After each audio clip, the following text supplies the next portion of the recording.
আসসালামু আলাইকুম, কেমন আছেন সবাই? আমি মুস্তাফিজুর এই মুহূর্তে দাঁড়িয়ে আছি সৌদি আরবের রাজধানী রিয়াদ শহরে। আজকে আমি আপনাদেরকে নিয়ে যাব সৌদি আরবের একটি নতুন অভিজ্ঞতা শেয়ার করতে। এই রিয়াদ শহরে আজকে আমার প্রথমবার যাত্রা। চলুন দেখে নেওয়া যাক এই রিয়াদ শহরের পাবলিক ট্রান্সপোর্টটি আসলে দেখতে কেমন। আমি এখন দাঁড়িয়ে আছি রিয়াদের একটি মডার্ন বাস স্টপে।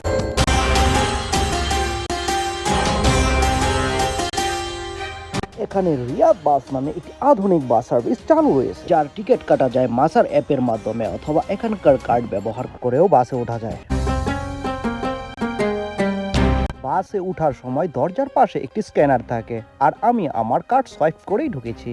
বাসের ভিতরটা সত্যিই আরামদায়ক, ঠান্ডা এসি, পরিষ্কার আসন আর সবার জন্য আলাদা আলাদা দরজা। মজার ব্যাপার হচ্ছে বাসে বসার জন্য মহিলা ও পুরুষের জন্য আলাদা সিটিং জোন রয়েছে, আর সবাই সেই নিয়ম ভালোভাবেই মেনে চলে।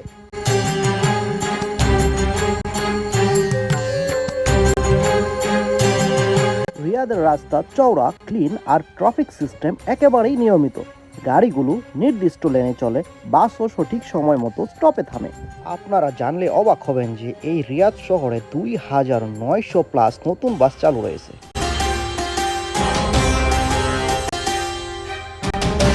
শহরের মধ্যে দিয়ে বাস চলার সময় বিভিন্ন দর্শনীয় স্থান যেমন আল ফাইসালিয়া টাওয়ারের মতো এত সুন্দর একটি স্থাপনা আপনার নজর আকর্ষণ করবেই।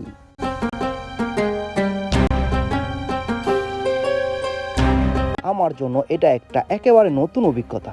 সৌদি আরব সম্পর্কে অনেকের ধারণা এখানে সবাই প্রাইভেট গাড়ি ব্যবহার করে, কিন্তু বর্তমান রিয়াদ সরকার গণপরিবহন ব্যবস্থাকে আধুনিক করতে অনেক বিনিয়োগ করছে এবং তা সত্যিই কাজে লাগছে।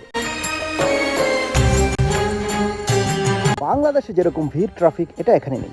একদিকে আরাম, অন্যদিকে নিরাপত্তা, দুটোই আছে। তবে দেশের রঙিন পরিবেশটা একটু মিস করছে।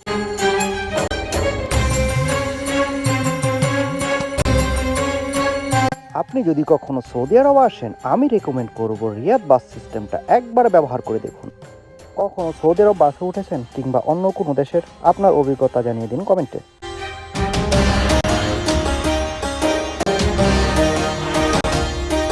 ভিডিওটি ভালো লাগলে লাইক দিন, কমেন্ট করুন, সাবস্ক্রাইব করতে ভুলবেন না। আর আপনাদের অভিজ্ঞতা কমেন্ট বক্সে লিখে দেবেন। বন্ধুরা, দেখা হবে পরের ভিডিওতে। ততদিন ভালো থাকবেন। বাই বাই, আল্লাহ হাফেজ।